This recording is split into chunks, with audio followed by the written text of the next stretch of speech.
We had a session yesterday where we discussed more post-press aspects of book binding. What we did was try to trace back whenever a book fails, why did it fail, or and try to bring out how publisher can influence really the making of a good book. There are some big decisions that publishers are making which will actually impact the quality of the book. And some of the decisions a printer or binder cannot really do anything about it. So, that was it. That was what we yesterday did. I plan to do, really want to ask you whether that would be more important for you, or should I talk more of the printing technology part of it? I think I didn't attend this session. Okay. So if you could give a short introduction to the printing bit, maybe it's not bothering anybody else. Because since they are busy down and the timings are different. Already everything is last and then. That's what the. Possible to give a nutshell. Okay. So that's good. So maybe I will do a quick thing with what we did yesterday, and then we can also discuss the printing technology part in whatever time we have left. So the point that we're trying to make here is the making of a book, okay? At least the production part, not just which starts after the thing has been printed and you do the finishing, co-folding and binding part of it. It really starts right from the concept planning stages, and the decisions that we make there have a real impact on the final quality of the book. So we are, as a manufacturer of book binding machinery, always usually end up with a lot of samples of failed books, and we are supposed to be the peacemaker between the printer and the publisher, that why this book actually failed. So whatever over time we collect, we just try to bring in the workshops and show to the people, okay, what the real reason of that was a simple thing actually which could have been taken care of. And many a times those things have to be taken care of by the publisher or the planner or the pre-press guys. And there's not really much that can be done after the printing has happened. So what are we really doing is looking at it from the publisher's perspective and tracing the steps back. Why? And some of the, basically there are two things. One is the planning part and the other is the workflow. The workflow is in the hands of the print production guys, the printing presses. And the planning part, you also indulge or really have a deep involvement in some of the decisions that are then made here. So these are the, I'll discuss some of the planning aspects, which is grain direction, imposition, which is really dependent on the publishers. One of the primary things that we have in a book, with respect to a book, is a grain direction. Grain direction is a property of a paper. What do I mean is that paper is important. Book is entirely made up of paper. So we need the grain direction of the paper which is used in a book in a certain way to facilitate the usage of a book. Now, grain direction, what does it mean? It is the direction in which the fibers of the paper run. Paper is actually made up of fibers, and if these fibers can influence the way the paper behaves. Okay, the strength of the paper is different in the direction in which the fibers running and in the other direction. So basically, a paper could be compared to this table mat, and you can see if this straws or direction of the fibers. If these are the fibers and they are running in this direction, it's really easy to play with paper along the grain direction, and you can fold easily, you can flex easily, you can crease easily. But to do this, the same thing in the other direction is very, very difficult. So with respect to a book, we want that when we have a book, you need to have the grain in the direction of your spine so that it can be flexed or folded. That is what you want, that is what you do while you are reading the book. But we find that this is never, or most often the case, that the grain direction of a book is wrong. And we often ask why it went that way, and we get various answers for that. The printers say that I print on what the publisher is giving me. I really don't have any choice on that. So it's really the publishers who need to give me the right one on paper. And then sometimes it is that I gave him a choice. Okay, but he chose the cheaper option. I said that I had some stock lying with him and I can buy something fresh. So he said, okay, you can use that. Sometimes the printer says that from the printing point of view, I want the grain to be in a certain direction. I don't care at all what the binding goes. But that will going to affect the binding. And sometimes they say that, what is this grain direction? So, as far as the book is concerned, the book will do well if the grain runs parallel to the book spine. And if it is not that, there will be many issues related to that. And almost a lot of problems could be traced back to the actual that the grain direction is not proper. One of the things is the very commonly seen in books is the mouse trapping. Mouse trapping means you are trying very hard to read the book just doesn't lay flat on the, it's just shut down on so on. The paper is so stiff that you cannot just open the book. And one of the samples which is really goes back. I'm sure you must have also seen such books. Very bad. And can you see this book? The grain direction is correct.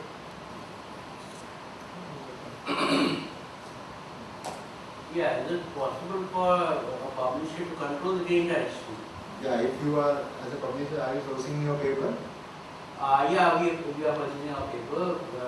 We are doing bulk purchase. But what happens is that we have a certain size of paper. Yeah. Maybe while ordering, we may order for a long grain direction or a short grain direction paper, whatever we feel like at that point of time. Yes. But even if we supply the right kind of paper, right grain direction of paper, it depends on the printer also that they print in the right size of right size. Yeah, Suppose they print it in half the size. Then your long grain, you have purchased the long grain, becomes short. it becomes short. So your problem persists. Exactly. So how to get how to regulate this? So you will see that grain is one. Many other issues. It's always a communication between the publisher printer. I mean, the LG, SG on its own does not have any meaning. It's an impression scheme that is going to be used finally. How the page is going to be laid out. So your printer, or you decide the way I want to print a 16 page or 8 page, and then you go back, okay, that kind of grain is suitable. So LG. Yeah, unless we plan a book the moment it's conceived. Yeah, exactly. It's conceived. This cannot be maintained. No. Not only in India but anywhere. Yeah. And this hardly happens. Yeah. But This hardly happens. are you into what? What kind of publishing you are? I'm working in National Book Trust. We publish all kinds of books, including children books. Yeah. So If the book sizes or formats are fairly standard, you can maybe standardize the thing to a certain extent, but if it is usually varying. no, I don't think that can also be done. Because suppose if we have standardized books, say we will be printing the book in say Demi octavo size, and we purchase a long grain paper as was the requirement. We design it accordingly, we work accordingly, and after everything is ready, we go to the press and ask them to print.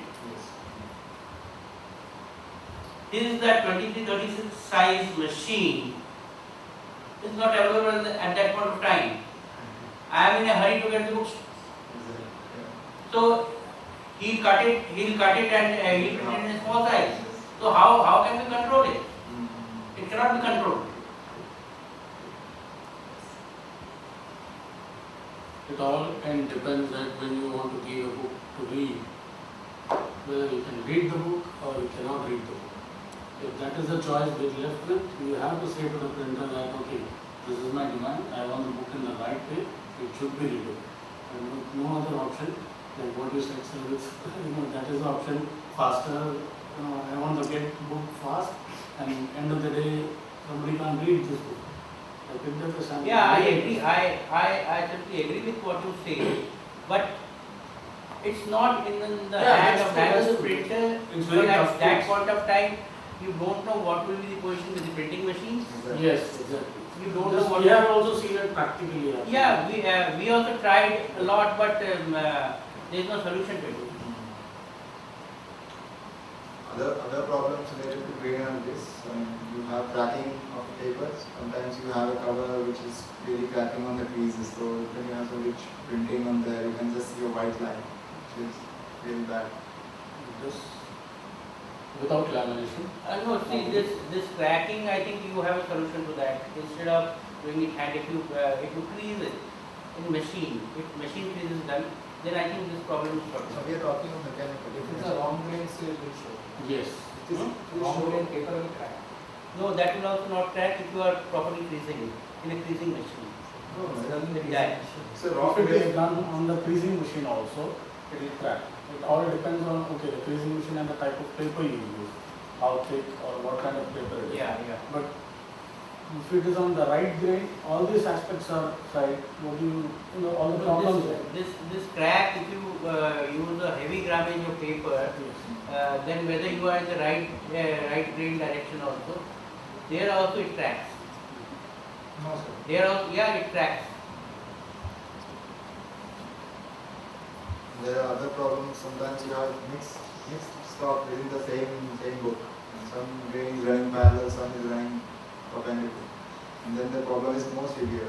You just finish the book, trim the book, but you see the pages are coming in and out. And the sides of the book are not smooth. You can see sometimes different shapes also. There's huge difference in stock lot. You just pass it on. This is a perfect combo. No, this is a thread soon. After trimming, this has to be plain. But if you see carefully, the forms which are grown from here has gone short from these both sides. And the forms which are grown from here have gone short from these sides. Can I ask what is No. this? That is what What Yes. is this the well-bound customer also rubber? told me. There is some, they came out with Along worldwide, This is is, the complete of the we are a manufacturer of equipment and machinery for different the types of binding segment of the check the grain direction of each manufacturer. Leading manufacturing of post press of book binding in India. Have you sold any of your machines to anyone in Calcutta? Yeah, we have many customers. The name, Swapna Printing, CDC, they're all our customers.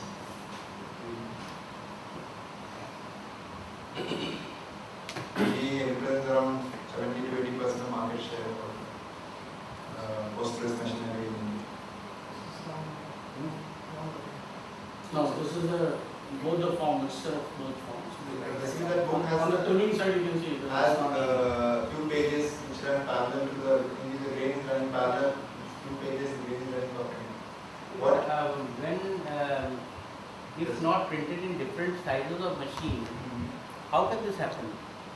Some are in right grain direction, and the others are in. It cannot happen. Mixture of stocks. It can If you happen. purchase Mixture of stock. if you purchase paper at one go Yeah. in a particular direction, Yes. and you are printing it in the same size of machine, I am not talking about same machine, then I think this problem should not happen. Even the stock Previous of emission slide where papers you and cut that this thing into two.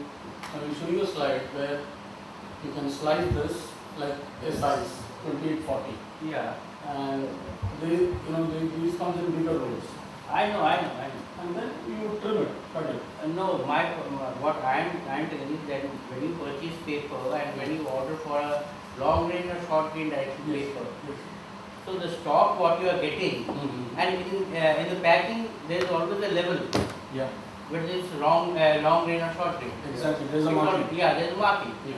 So if you are purchasing paper at one go for a particular book, and your size of you are printing in the same size of machine. Exactly. If you are printing in half the form, if you are printing in a smaller size, then this thing can happen. But when you are printing in the same size of machine, I don't think this problem should happen. That is what we want to make it clear. Whenever you purchase a paper from different different lots, there can be a mistake. That is what that's only way to check it, and then you have to see that whether what you order is a long grain, all this green whatever has come in are long grain or either a mix of Some are short. some. Yeah, these things should be verified. Yes. Once the book is printed, can you make out whether it's short grain, long grain? Yes. Yeah. Oh, okay. Just, How It's do a you very do that? simple technique. I'll show you here also. There are various This is a ways. simple sheet. So I don't know whether how it is long or not. The simple method is just you can slide it like this and do it without pinching like this. Again here. Now here you can see there is a curve form. And here I did nothing has come. Here also there is a curve form. So that means the grain is something like this. So if the curves are here, the fibers are running like this. So this is wrong. As per your book, you can't use it. The spine can't come here. So the spine has to be here, so it will be easy for flexing the sheet before reading. Otherwise, it will be stiff. So this book is a typical example. I have kept two books here. This absolutely you can't read this. It will come like this. Yesterday somebody tried to open it fully, but still they only reached here. And here a book should be something like this. If it is of current grade, it should play like. You can at least read it. So before placing the order for printing, we can tell the printer it has to be. Oh, that's a standard rule. This I think is the perfect binding book. Then I don't think this will happen. Should this happen in perfect binding also? No, this is a perfect one. Yes. If it's a perfect binding, then I don't think this should Yes, happen. it's perfect one. Then the problem lies in binding, not in printing. No, this is a perfect one. If it's a perfect bind thing, then the glue which has been applied, the Mhm. problem is there Glue which has been applied there sir, on the spine. on the spine. Okay. Because in perfect binding, you are trimming it from all sides. You are trimming it from all sides, so your pages are already open. Okay. So unless the elasticity in the gum which has been used in the spine, if that gum is not that elastic, then you will face this problem. This is not a problem of paper. Okay, normal hot melt, it's a very big chapter like. No, this is. I hope you understand what I say. Come to both of your things. You have raised one question that the imposition of the sheet. But you are saying that the printer might use a wrong size of machine or wrong impression scheme which can influence grain. Okay, that could be one reason. But because finally the imposition is going to be done by the printer. But at the same time, if there's a mixture of stock lots, in which we have both LG and HG, long grain as well as short grain of paper, and paper as a material has got this property that it will be flexible in one direction and stick. Yeah, agree. So maintaining the right grain direction is a must, and you do any kind of binding. Okay, it will. The question is not whether it only fails and then you correct it. As a usage, the usability of the book is also that I not good agree. when That I the, agree. But one solution what comes to my mind to tackle this problem is if the book is a perfect bound book, in that case this problem will be less. If not, it goes altogether, but it will be less because the pages are not folded there. Those are trimmed already cut, sliced. So when you open, if the gum which has been used in the spine is of good quality, then it will open automatically because it will have elasticity. Exactly. That's what I want to say. Sometimes sewn books are more open. It's always opposite. Thread sewn books are very flexible. You can be open That's to the the reason spine. you have writing books. You see, many of the Perfect writing bound books, books, registers and notebooks are sewn. The reason is that because It is books flexible. that you want to write down, the book should be very open. So it's the question of the end use of the book that how you decide what kind of. So a writing book has to really open flat. So sewing is very normally the procedure, even though the paper use is really very thin. It's because if you want to write something, it has to be cut. So the next topic, the grain is always a matter of debate. People will discuss it out, agree that okay, this is correct, and then finally decide that this is not possible at all. So, You have already explained it. so it always happens like that. So I mean, but it is good to bring it to the publisher also because they also play a role. The next thing we see problems is that cover layouts. Cover layouts usually publishers design covers. They have their teams. And there are some key things here that if they are considered, maybe we'll have a better book. First thing is the basic layout of a cover. In the cover you have a front, back and the spine. Okay. One thing I have to understand is that when a book is made, it is made in a size slightly larger than the finished set. Because finally it is going to be trimmed from three sides to achieve the finished squareness of the book. So what cover should ideally be slightly larger than the untrimmed size of a book. What I mean is that if the book is 210 and then the untrimmed book will be slightly larger, that means it will be at the 33, it will be around 216. So I say that the cover should be even larger than that, at least 3 mm, so it should be around what, 222 something like that, in that direction. Second thing that is needed is the spine area. So outside you can do whatever design you want, but the inside area where the adhesive is going to be applied, which is this spine and some areas, the 5-6 millimeter area on the left and right side of the spine. This is the area where the cover is going to be attached to the book with the help of adhesives. This area should not have any print, varnish, acqueous or anything like that. Any kind of printing should not happen in that area, both on the cover as well as on the book spine. Okay. What has happened? Adhesives and printing inks are not very friendly with each other. Inks have got solvents which will attack the adhesive and degrade it over time. So even though your binding will not fail immediately, but after some time it will start failing. And this is a very, very difficult problem because in your QC, when you are testing it, the books look fine. But when they reach the market, it usually fails in the hands of the reader, and that is a real bad situation. You can see here, I mean, in this case what happened was the cover was print free, but they have done, it was a sewn book and did the binding. You see the adhesive came off right off, even the ink, you can see the ink on the spine right there. So the insides of the cover and the book at the place where they are going to be joined should be print free. Why should there be no lamination on the inside cover? Same reason. I mean, adhesives will bind to the first substrate that they find. If you are trying to attach adhesives, attach the book to the cover, and if there is a lamination in between, so that is going to be because The spine area is white. And the printing is done on both sides. Sometimes what they do, they bring out this printing, till up to here.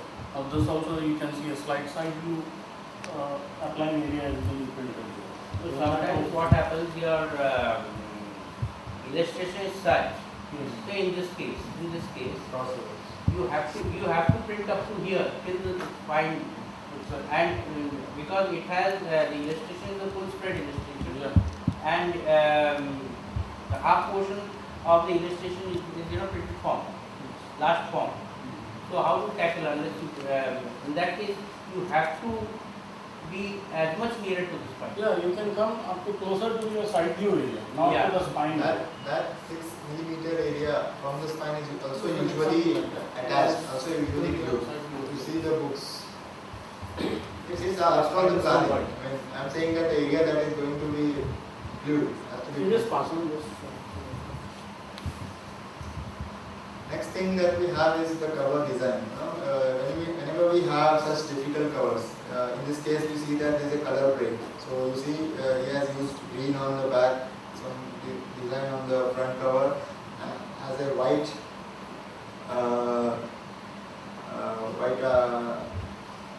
left white the spine area.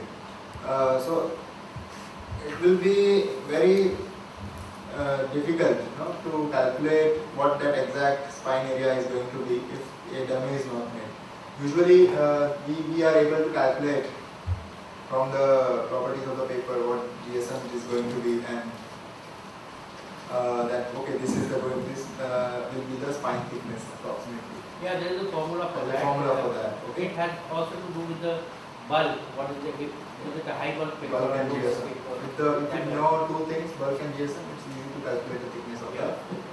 But that thickness that you are going to get, it has a certain tolerance. It will never be the exact thing because there are further some mechanics, binding things. Yeah, the best way is to prepare them.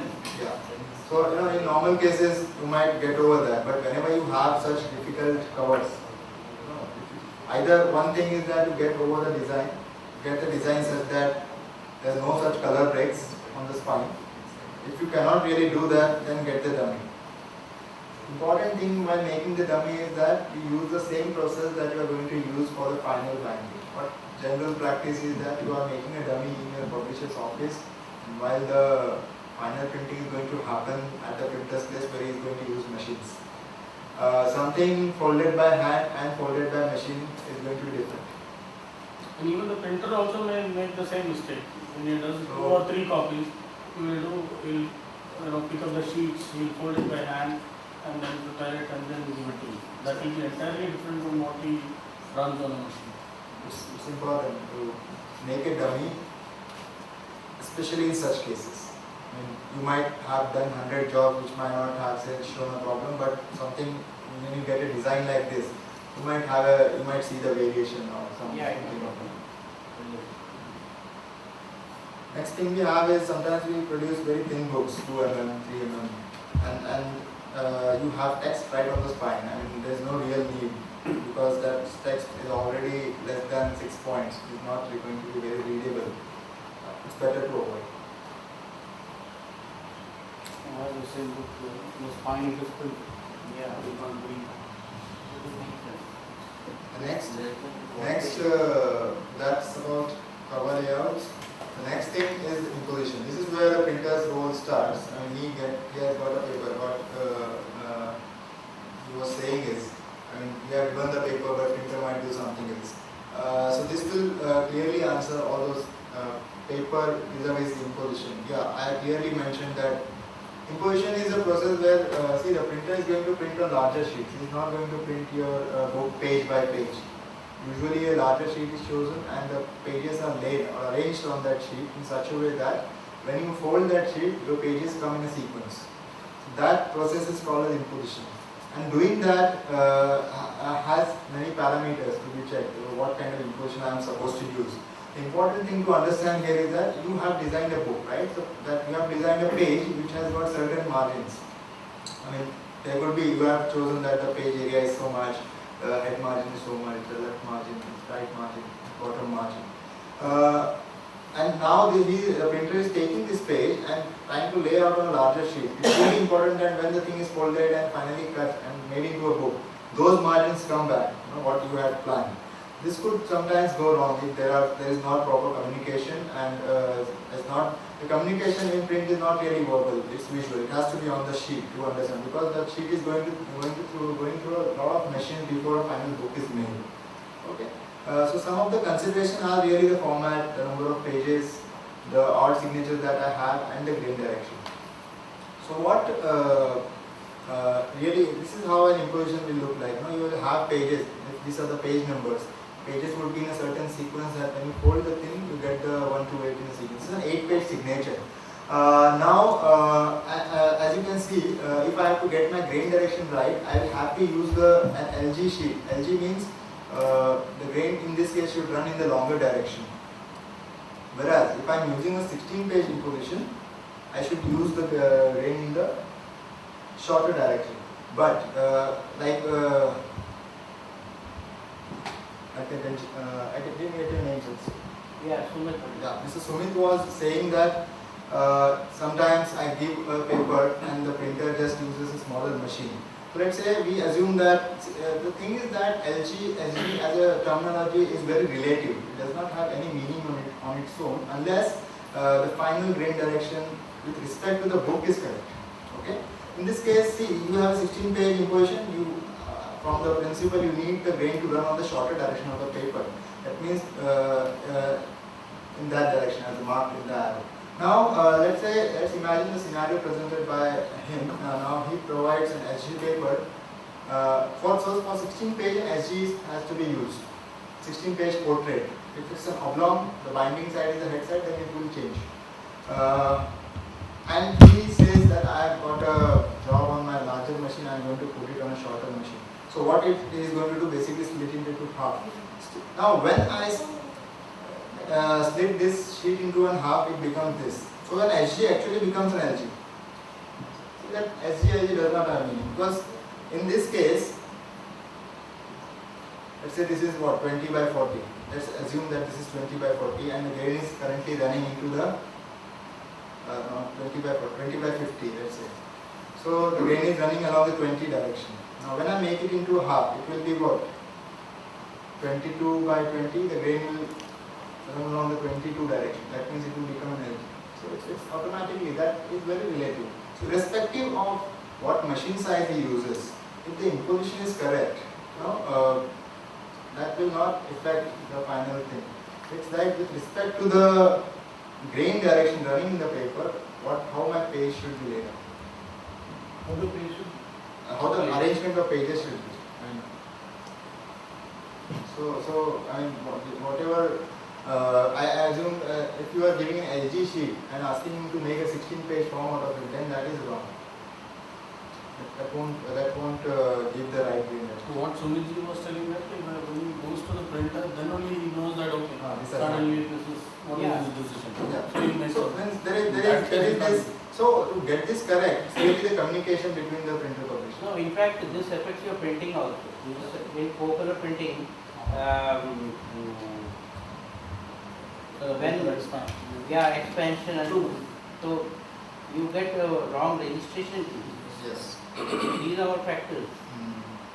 But in see, as far as today machines are concerned, see, it's the time that we give for the paper in the machine. Nowadays the machines are so fast that we really don't have any time to get any paper moisture inside. So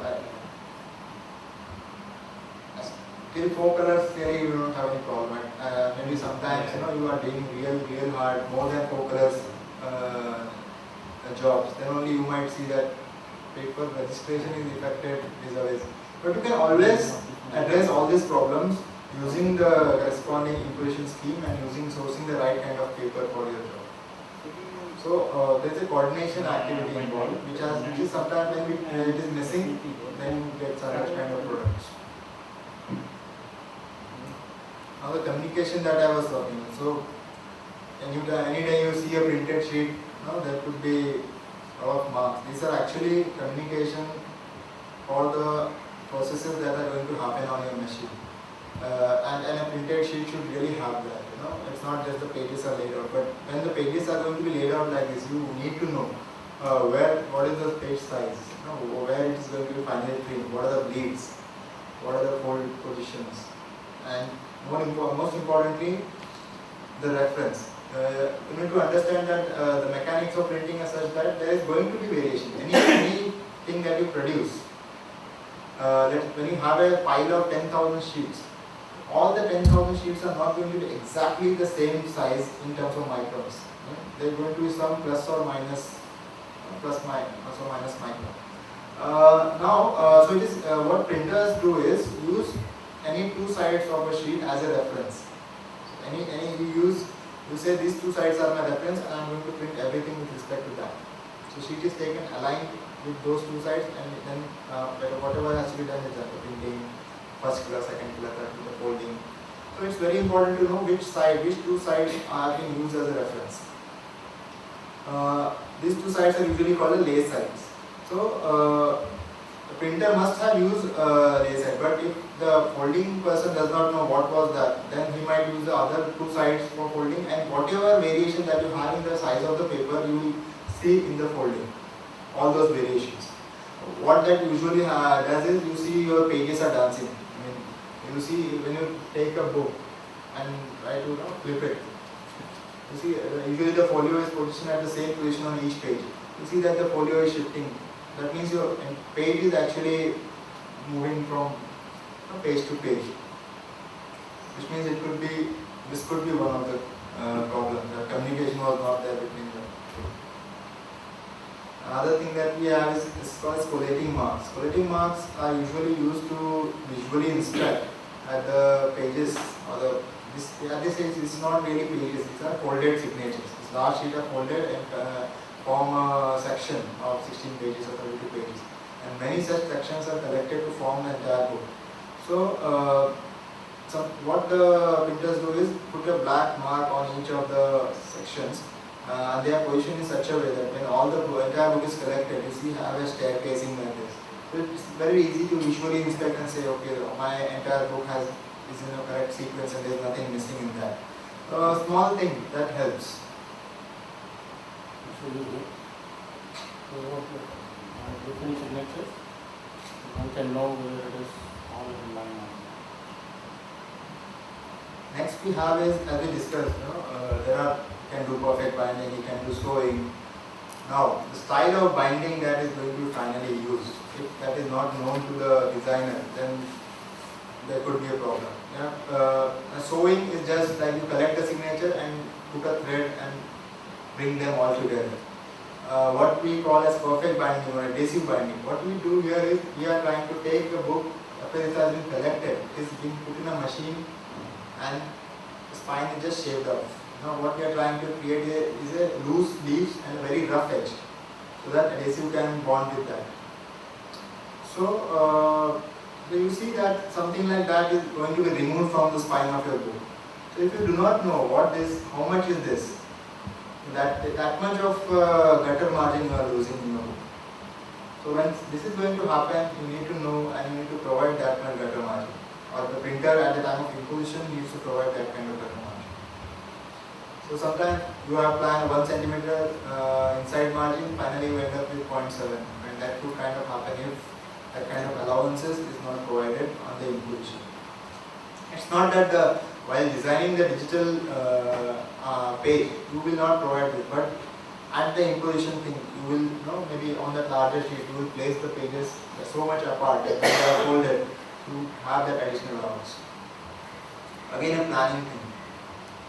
And this is also a very important thing, affects the strength of a book. Odd signatures. Odd signatures is when your book is never going to be in exact multiples of 8 or 16. I mean, this is what usually the pages are grouped like when they are combined on a larger sheet. So there are going to be some odd pages. I mean, there are going to be leftover a 4-page or 2-page or 8-page, which we call as odd signature. The rest of the book is 16-page and you have somewhere a 2-page or 4-page or an 8-page odd. Let's say you have a 200-page made into a 16-page section, you have a 4-page odd signature. So one should deal with these odd signatures properly, because these can affect because when everything is 16 and one signature is a 4, that is your weakest section of the book. And if the book is going to fail, it's going to fail at that point. So what is advised is, if it's a 2-page, you attach it to a larger signature, stick it by tipping, just attach in a small area on the spine of it. If it's a 4-page, you insert. Insertion is something like you take one signature and put the 4-page inside that. Never leave it on its own on the side. If it's a 8-page, you can leave it anywhere on the side, but do not place it at the ends. Starting on it. Most often you will find a lot of books, you open the cover and the first page is coming out. And usually this is the reason. I mean, a lot of times you see 2 pages is a single leaf, right? You see that there's a last minute change. Publisher will say, I want to change the price label of the book or something. I want to make a revised edition or this or that. And what you just change the first page of the book. Rest is fine. And putting that first page, just that first page is going to be your weakest. That is where the book is going to be. That first page is going to come out on its own. Next thing is selection of materials. I am sure publishers do play a lot of some consideration followed. You can choose slide or suitable cover material, cover or text pages for your book that can affect the making of a good book. With respect to cover, what you really need to see is three things: the thickness of the cover. With respect to the thickness of the book, there has to be a relationship between what thickness your cover is and what thickness your final book is going to be. Next is splitting strength and the suitability of creasing. What I mean by thickness relationship is that you cannot have a very thin book, you cannot have a 3mm book and a 300 grams cover. That combination is not going to work, that book is going to fail. So, to increase the thickness of the cover as the thickness of the book increases. For a thin book, use a thin cover, for a thick book, use a thick cover. That is how it should be. There is no real rule that it should be from so much to so much, but as a thumb rule, as a general principle, there should be a correlation. Never take the opposites together. They are going to fail. Next thing is, usually we have thicker covers, right? Thicker covers, these papers are called boards. I mean, boards are not single or uniform material. They are 2-3 different things sandwiched together. I mean, whenever you want to make a board, a paper mill, what the paper mill guys do is, they join 2-3 sheets together to turn it into a thicker board. Now this process can be done in two ways. One is you connect them while the whole paper, while it is completely, the paper is still wet, coming and they are sandwiched together. That is called as pushing. On the other hand, what you normally do is lamination. Lamination is basically joining two sheets with the help of adhesives. Now, when we sometimes get those type of boards, so what the difference is that pushing is an online process. It's like while the paper is manufactured, still wet, you are joining. Lamination is an offline process. Pushing is always better, but the infrastructure should be there at the paper mill. But whichever the case, what you need to see is that whether your paper can withstand the bonding of the cover with the book. A lot of times, so when it's a laminated cover, what is really happening is you have an adhesive between your book and the cover, and you have adhesive between the sandwich. Now these two adhesives are fighting for the strength, and whenever in the two cases, if the adhesive between the boards leave apart, then you have a cover detachment. That's really not the failure of the binding, but the cover just split. And so you should really check whether the cover, what kind of covers are you using. And sometimes you can simply check by placing some adhesive on the cover and let it dry. Afterwards, try to peel and see how it is coming out. I mean, you do not need to do this every day. Sometimes you are testing, sometimes a new cover material having, because usually whenever you are making some novelty or some kind of special book, you try to use, okay, let's use this type of cover, specialty, this, that. Just make a test, make sure that this is going to work. I mean, it's really simple to do.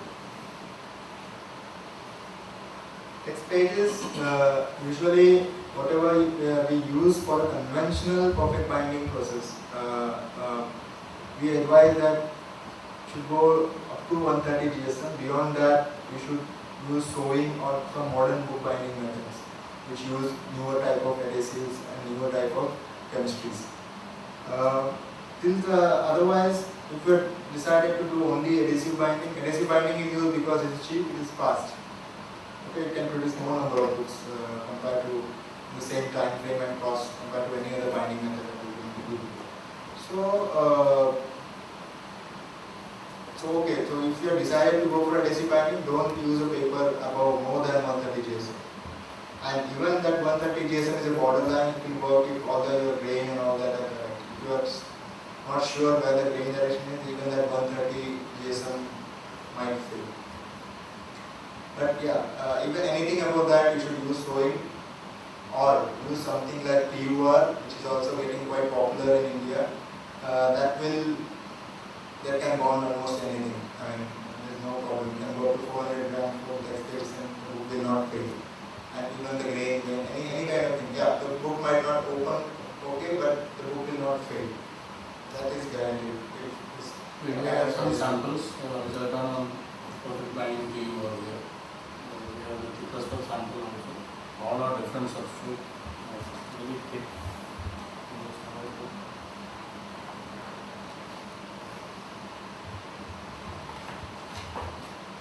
These are all perfect boundaries. So that's first coated over.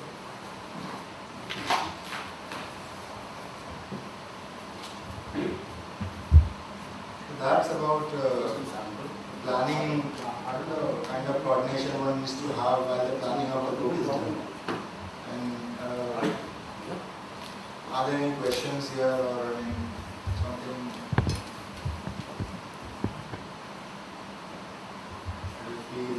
It's possible, not possible. Basically, simple things that if followed or coordinated or communicated or at the right amount of time is given in the planning stages, will not have any major consequences or failures at the end of the day.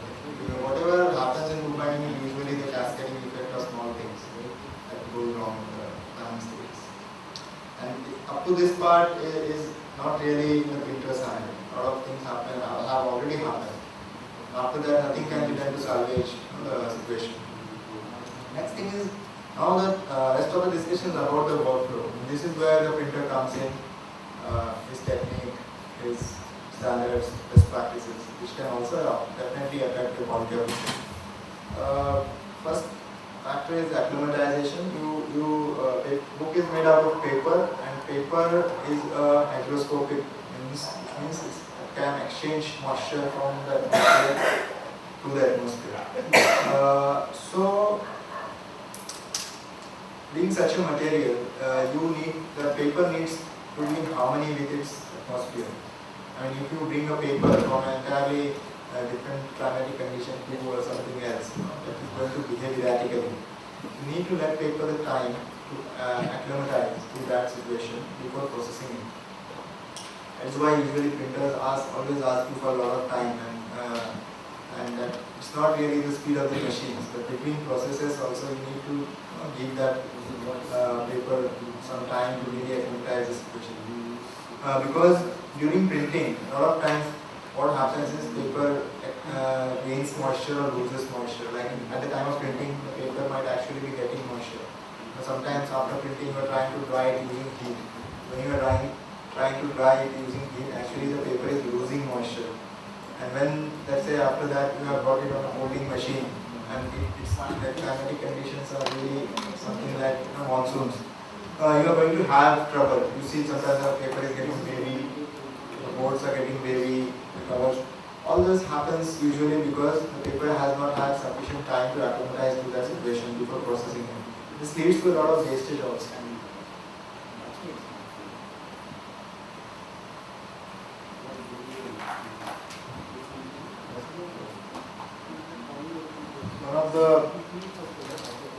It's just one of the situations where paper had a lot of moisture and was bound.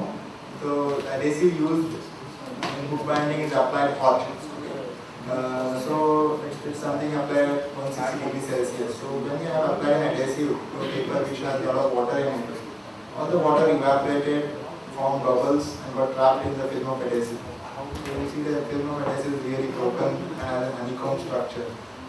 So that kind of binding is going to fail. And this could not have happened if you had that time paper to acclimatize or leave that moisture.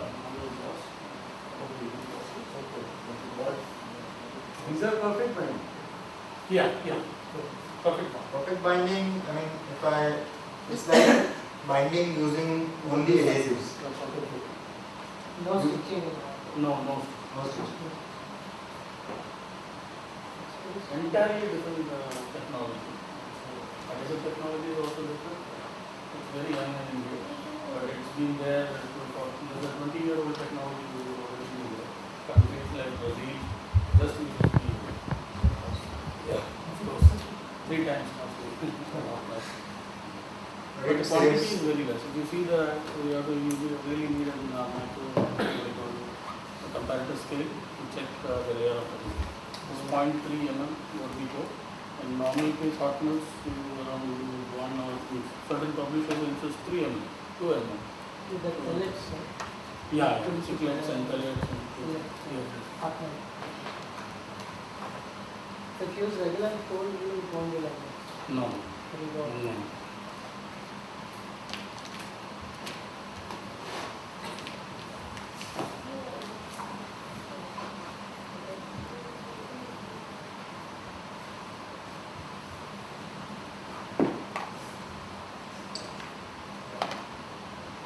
Repro has a machine, no, I forgot. They do a lot of things. They have, but that Surat, yeah, I've seen that.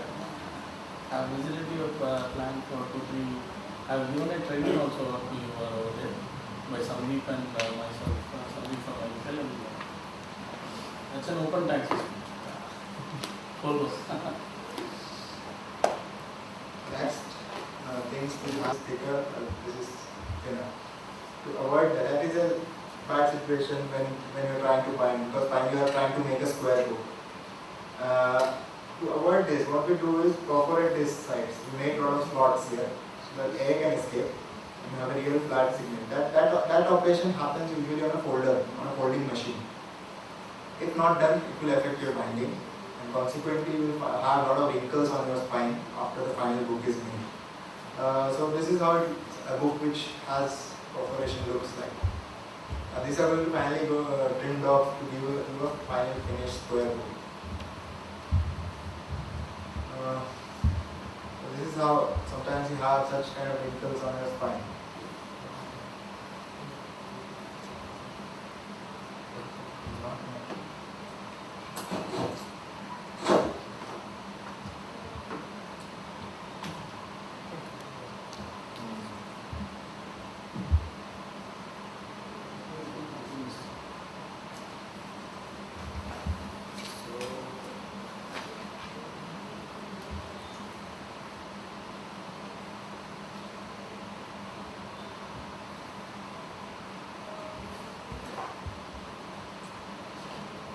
So perforation is one operation that if done can improve the quality of books. Next, gathering. Gathering is something, it's at heart a very simple operation, but something that can, if one step goes wrong, it spoils one book. So it's really important to have some inspection systems in place which will, without any human intervention, identify whether the gathering sequence of the book has gone right or wrong. So, because many times, and these mistakes are also very difficult to detect, because when the book has been bound, if you go to if you print 10,000 books, to check each and every book for the pagination sequence might not be possible. And usually these books end up in the hands of the reader and you see that some pages are missing or some pages are repeating. At least implement these that which lead you an visual inspection that okay, the sequence is correct. Collecting marks.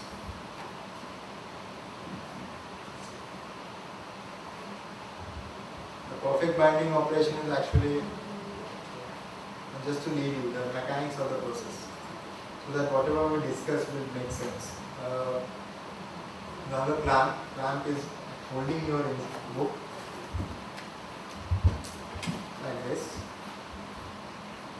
and it takes the book to various processing stations, in which the first operation is milling. Milling is where you do that shaving off. So in proper perfect adhesive binding, you remove some area from the back of the book, make it rough, increase the surface area, make room for the adhesive. This is how it looks like. You have a rough surface and a lot of notches, which will get filled by the adhesives. You have a roller or nozzles which will apply adhesive on the spine of the book. The tank is hot and adhesives get applied at an elevated temperature. It could be 160 degrees, 120 degrees, depends on the formulation of the adhesive. Then there is an additional step. We discussed that I told you to leave the print area plus approximately 6 millimeter left and right of the print area blank, because usually we, in addition to the spine area, we also apply adhesive to the sides. Which area? It's kind of a hinging done for the cover with the book, which gives you a better attachment. Right. This is how usually you can do that or this. When you have a side view, the cover is attached with a hinge to the book. It's like fixing a door to a frame rather than directly onto the wall. That kind of thing. Gives additional reinforcement. This is how the book opens. The next thing we do is creasing. Creasing is done so that you can mend the book, break the book easily around the cover. So finally you are taking a flat paper and trying to wrap it around the book. So so that it should happen properly, you do a crease. Normally 4 lines of crease are made. 2 on the inside, 2 on the outside. Because on 2 positions. At this spine position, you want the cover to break inside. So a crease from the inside is made. On the side view area, around 5 millimeters from the spine, you want the cover to open outside. The crease is made from the outside. This is important to follow because if all the creases are in the same direction, then again it's not going to work. It's going to usually takes out the first page with the cover. You can see how the creasing looks like. In this case, he has made all the 4 in the wrong way. This is actually wrong way of creasing. Creasing is done, but it's in the wrong way. This is how creasing. These are rollers which make the creases. Yeah, all are on one side. Then you have finally something like this. The cover this cover is coming to a separate place. The book block is coming to a separate place. Book block is processed on the milling and the gluing station. The cover is creased. And both are brought together on knitting station where they are joined from the sides and bottom. And then you have a book. This book is delivered. Then you take this book to the trimmer. Trimmer, the thing is that generally when you are doing small runs, usually there are 2 machines. One is a trimmer and one is a cutting machine. Cutting machine is usually used for cutting of paper. Sometimes, thinner trimmer is exclusively meant for cutting of books. The difference is that on a cutter you only have one knife, so you are turning the thing 3 times. And trying to hold the book is held by a clamp while the cutting is made. On a free knife, you are not touching this area. Maybe because immediately after binding, you are taking the book for the trimming. You might not want to disturb this area because it might not be set properly still now. So on a thinner trimmer, you are actually just holding the book on the face and trying to cut all the 3 sides. Proper way of cutting. Whereas on the single knife, when you are trying to cut maybe this side, something is going to hold it like this. There will be pressure on this side, which might damage if proper time is not given for the book and if thing is not done properly. Yeah, and of course we should pay attention to, because when publisher is providing the paper to the printer or otherwise, wastage is an important concern. Because for a book, paper in itself is around 60 to 70% of the total cost. So that resource has to be used very well. So some attention to housekeeping could be given. The handling of paper has to be palletized, not by hand. If someone is transporting the paper in that fashion, he has already folded it twice, and now he is going to put it on a folding machine and try to process it. A lot of sheets are going to be wasted. Just a quick question. Yeah. When you use the quotation for printing and making the book, right? Yeah. They usually include the wastage or the direct at the end of the book. Yeah. So there are 2 ways. The commerce works out. Either the publisher says, produce it on unit cost. You buy the paper, you buy everything that is needed for it. Tell me per book what will be the cost. You go ahead and giving it to him. So you really don't know. Right. So that is it. Usually. And usually buy the overruns anyway, almost everyone wants to. Yeah. You have usually a lot of printers have started working on unit cost. Then it is on him. The more he saves paper, the more profitable he is.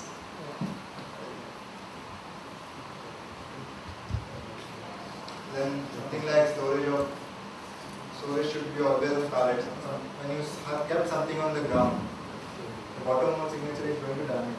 And sometimes you have books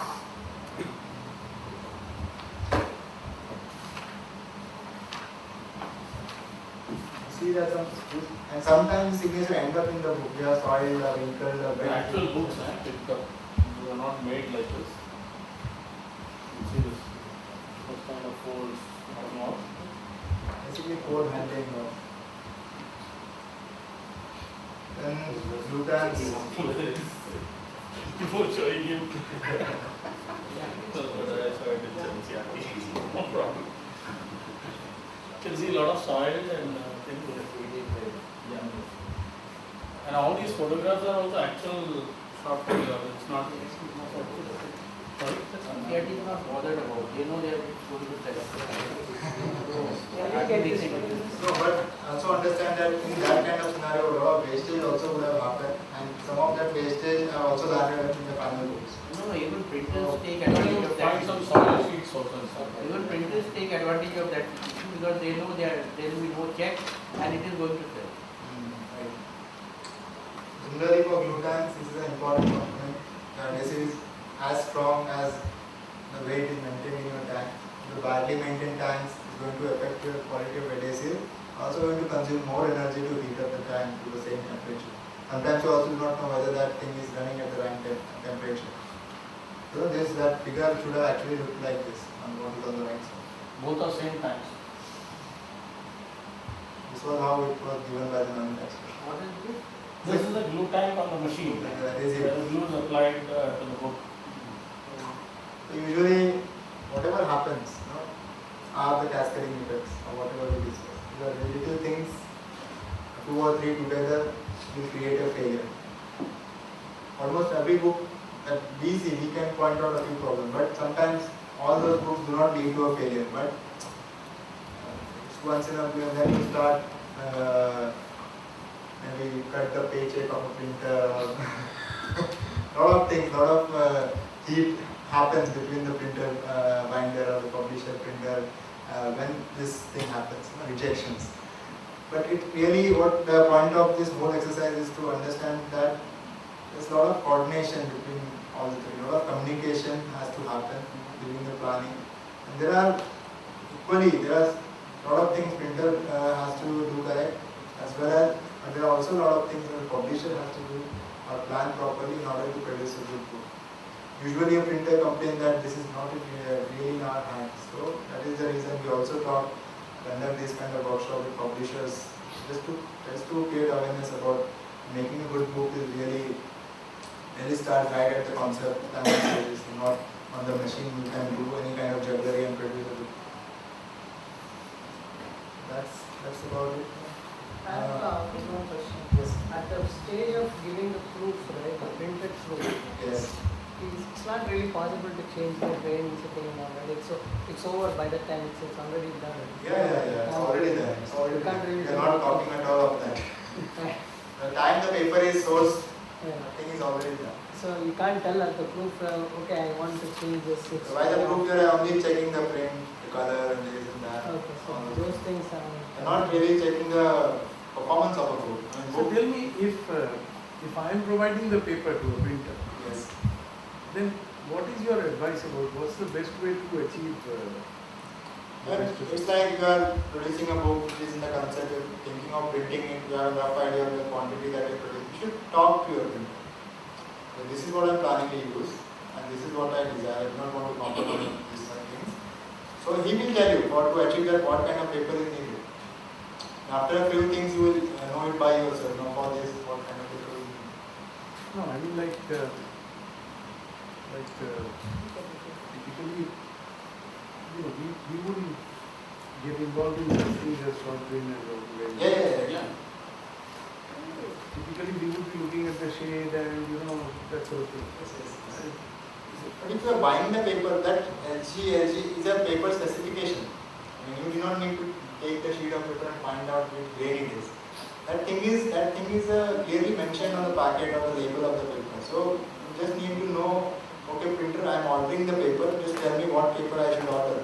Apart from the shade or the grammage that we have selected, within that grammage, what grade you need. You just need to communicate that. That's an added input that should be given or taken from the printer and given to the paper vendor. That is what. It's about that communication. In paper also that level is there. whether it's short grain or long grain. Yeah. Bulk, what is the bulk? No, one discusses all the other things, but this is not an aspect that is typically discussed. Yes, exactly. And this is in fact an important aspect of it. Any paper label that you see will mention the size of the paper and the GSM. These are the two minimum, bare minimum things. GSM one discusses, Yes. and the shade one discusses. Sometimes you even discuss the weight. Yeah. Sheet will need a EMU. But did you discuss about high bulk and low bulk? Bulk is really relation of thickness of paper vis-a-vis its GSM. You have a thicker paper in the same GSM range, when you say it's in high bulk, more voluminous paper.